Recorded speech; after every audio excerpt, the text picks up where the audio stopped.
호주의 한 병원 진료실에서 화가 머리끝까지 나 보이는 한 여성은 의사의 멱살을 잡고 울분을 토해내고 있습니다.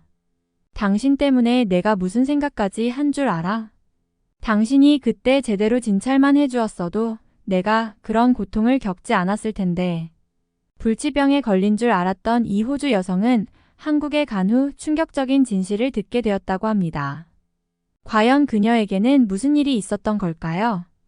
안녕하세요. 저는 호주 캔버라에 사는 37살 여성입니다. 이름은 소피아라고 합니다.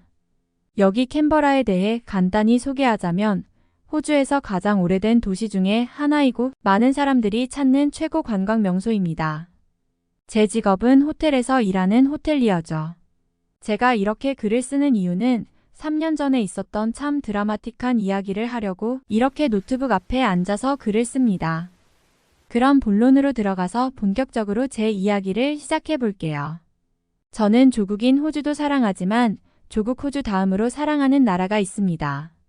그건 바로 한국이죠. 그 이유는 지금부터 말씀드리겠습니다. 3년 전 여름 저는 옆구리에 극심한 통증을 느끼기 시작했어요. 제가 원래 병원에 가는 걸 그리 좋아하는 성격이 아니라서 처음에는 그냥 참으려고 했습니다. 저희 아버지가 외과의사라서 제가 병원에 더 안 가는 이유도 있었어요. 그런데 점점 시간이 지날수록 통증은 심해져 갔고 저는 결국 지역에서 꽤 큰 병원에 예약하고 찾아갔습니다. 그런데 정밀 검사를 해보자고 하더라고요.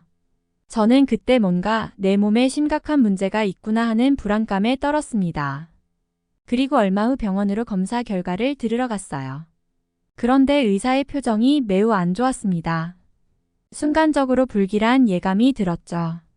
의사의 표정, 그리고 극심한 통증으로 봐서 제 자신 스스로 뭔가 아주 안 좋은 결과가 그려지더라고요. 그 안 좋은 예감은 현실로 돌아왔습니다. 의사는 늦어도 너무 늦게 왔다고 하더라고요. 저는 의사의 그 말에 정신을 잃을 뻔했습니다. 가까스로 정신을 겨우 차리고 다시 의사의 말에 집중했어요.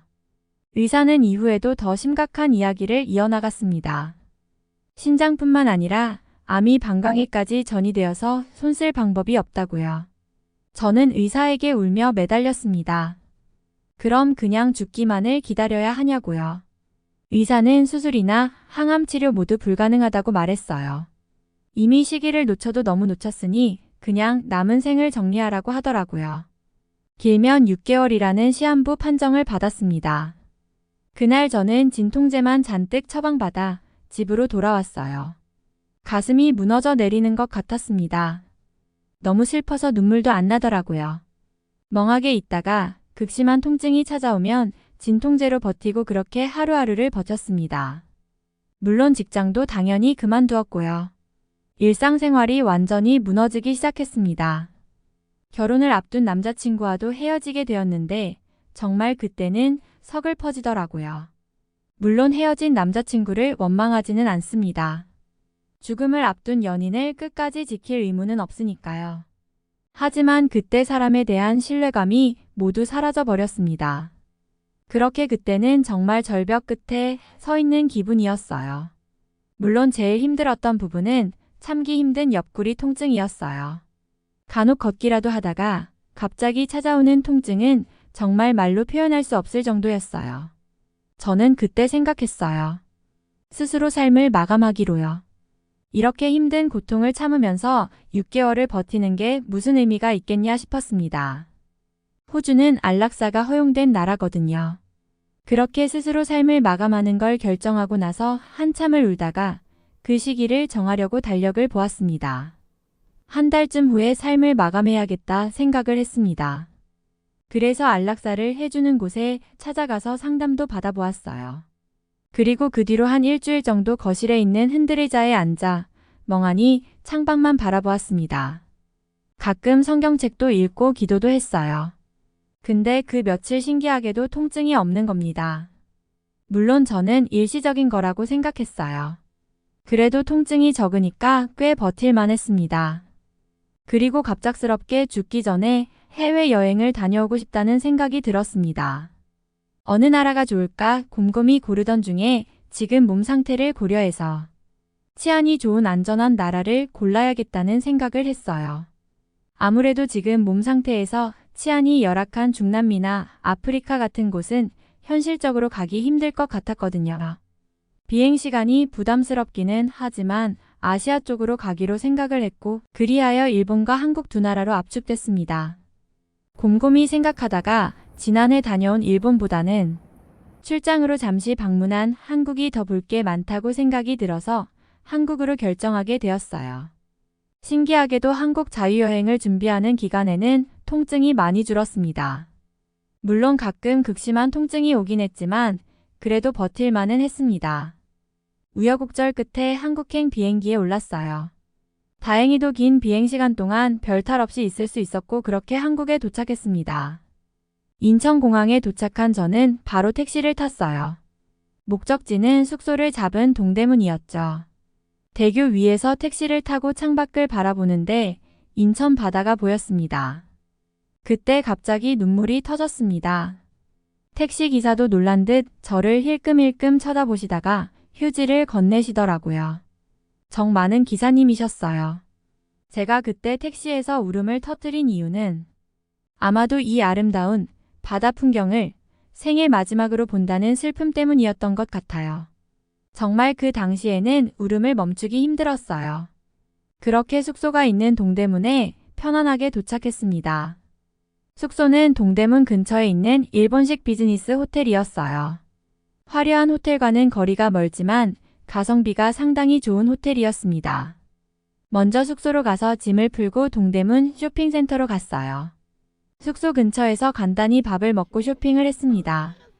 마음에 드는 가방이 있어서 사려다가 문득 이런 생각이 들더라고요. 가방을 사도 오래 쓰지도 못하고 떠날 건데 사서 뭐 하나 싶은 생각이요. 그런 우울한 마음이 드니까 쇼핑할 맛이 안 나더라고요. 저는 한국에서 첫 지하철 타기를 도전을 했습니다. 동대문에서 명동까지 지하철을 타고 갔어요. 명동역에 딱 내리자마자 느낀 건 정말 사람이 많다는 거였습니다. 발 디딜 곳이 없을 정도로 사람이 많더라고요. 특히 중국말을 쓰는 중국인들이 많았습니다. 제 느낌상 명동에서만큼은 한국인보다 중국인이 더 많다는 생각이 들었습니다. 그렇게 명동을 걷는데 또다시 통증이 시작됐어요. 물론 불행 중에 다행으로 아주 극심한 통증은 아니었습니다. 그래서 참을 만했습니다. 하지만 더 걷는 건 힘들 것 같아서 성당 앞에 기댄 채 앉아서 휴식을 취하고 있었어요. 그 성당은 한국의 명소인 명동 성당이었습니다. 명동 성당에 앉아서 휴식을 취하니까 뭔가 평온함이 느껴지더라고요. 가을 따사로운 햇살도 너무 좋았습니다. 그날은 컨디션이 꽤 좋더라고요. 저녁에 식사하면서 맥주까지 한 잔 곁들였습니다. 그렇게 식사를 마치고 숙소에 들어가 씻고 잠이 들었어요. 그렇게 오래간만에 숙면을 취하고 한국 여행 둘째 날이 되었습니다. 둘째 날에는 광화문과 인사동을 갈 예정이었어요. 광화문역에서 내려서 광화문을 구경하고 컨디션이 좋다면 그냥 인사동까지 걸어가고, 만약 컨디션이 좋지 않다면 광화문역에서 안국역까지 지하철로 이동을 할 계획이었는데 제가 정신이 없어서 그만 명동역에서 잘못 내린 겁니다. 몸이 아프니까 정신도 오락가락했는지 전날 갔던 명동역에는 왜 또 내린 것인지, 그때는 저 자신에게 얼마나 화가 나던지요. 하지만 제 인생을 바꾼 기적 같은 사건이 바로 이 명동역에서 일어났습니다. 그날은 한국 여행 첫째 날과 달리 컨디션이 급격하게 나빠졌습니다. 옆구리 통증도 다시 시작되었고요. 광화문과 인사동 구경을 포기하고 저는 또 명동성당에 가서 휴식을 취했습니다. 한 30분 쉬다가 택시를 타고 동대문 숙소로 갈 계획이었어요. 옆구리 통증은 계속되었고 진통제를 여러 알 먹었지만 효과가 없었습니다. 저는 빨리 숙소에 들어가서 침대에 누워야겠다는 생각뿐이었죠. 성당 벤치에 앉아있는 것도 힘이 들더라고요. 저는 택시를 타려고 명동성당 건너편 길로 나가는데 이전에 경험하지 못한 극심한 고통이 찾아왔고 거기서 바로 쓰러졌습니다. 거의 반 정도 기절 상태였어요. 의식은 약간 남아있는 상태였는데 한 할아버지가 저에게 오시더니 괜찮냐고 뺨을 만지면서 얼굴을 흔들었습니다. 그 할아버지는 바로 옆에 있는 자기 아내를 불렀고 구급차는 3분도 걸리지 않아 도착했고 명동성당 바로 건너편에 있는 병원의 응급실에 갔습니다. 진통제를 맞고 어느 정도 안정을 취하고 퇴원을 하려는데 꽤 긴 시간 보호자를 자청한 그 할아버지와 할머니는 영어로 저에게 어디가 아픈 거냐고 물었습니다. 참고로 그 할아버지는 영어를 꽤 잘하셨어요. 젊은 시절 미군 부대 근처에서 미군들을 상대로 장사를 했다고 하셨어요. 그런데 할아버지는 저에게 정밀 검사를 받아보라고 권유하셨어요. 저는 됐다고 말하면서 당시 제 사정을 다 말했죠. 살아갈 날이 얼마 남지 않은 말기 암 환자라고요. 그 말을 들은 할아버지와 할머니는 상당히 놀라셨어요. 그리고 마치 자신의 딸이 아픈 것처럼 눈물을 흘리시며 저를 위로해 주셨어요. 너무 고마워서 감사 인사를 드렸어요. 그렇게 감사하다고 몇 번이나 인사를 하고 병원 응급실을 나서는데 할아버지가 저를 다시 부르시더라고요. 그리고 이렇게 말씀하시는 거예요. 자신의 아내가 10년 전에 말기암을 치료한 적이 있어서 잘 아는데 말기암 환자는 얼굴에 핏기가 하나도 없고 몰골이 말이 아니다. 그런데 제 얼굴빛은 아주 건강해 보이고 핏기가 돈다는 거였어요. 저는 외모가 건강해 보일지는 몰라도 옆구리 통증이 상상을 초월할 정도로 심하다고 말씀드렸지요. 그런데도 그 할아버지는 포기하지 않으시고 계속 간단한 검사를 해보자고 권유하시는 거예요. 오진의 가능성을 이야기하면서요. 저는 오진 가능성은 전혀 없다고 생각했지만 그래도 그 할아버지에게 감사한 마음이 있어서 할아버지가 말씀하시는 대로 검사를 받았습니다. 그런데 충격적인 결과가 나왔습니다. 초음파상으로는 신장암이 없다는 거였어요. 초음파상으로는 깨끗하다고 했습니다. 의사 말로는 방광주름으로 생긴 그림자를 암으로 오진한 게 아닌가 하는 얘기를 하더라고요. 그 얘기를 듣는데 왠지 새로운 희망이 생겼고 저는 정식으로 절차를 밟고 정밀 검진을 다시 받기로 했습니다.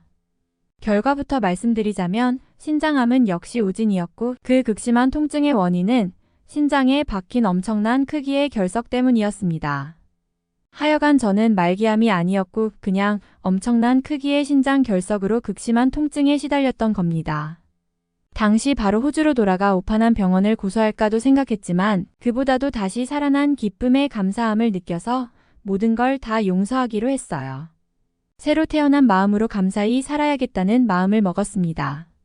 그렇게 저는 그때부터 하루하루를 소중히 여기는 사람이 되었고 매년 직장에서 휴가를 받으면 한국에 여행을 가고 있어요.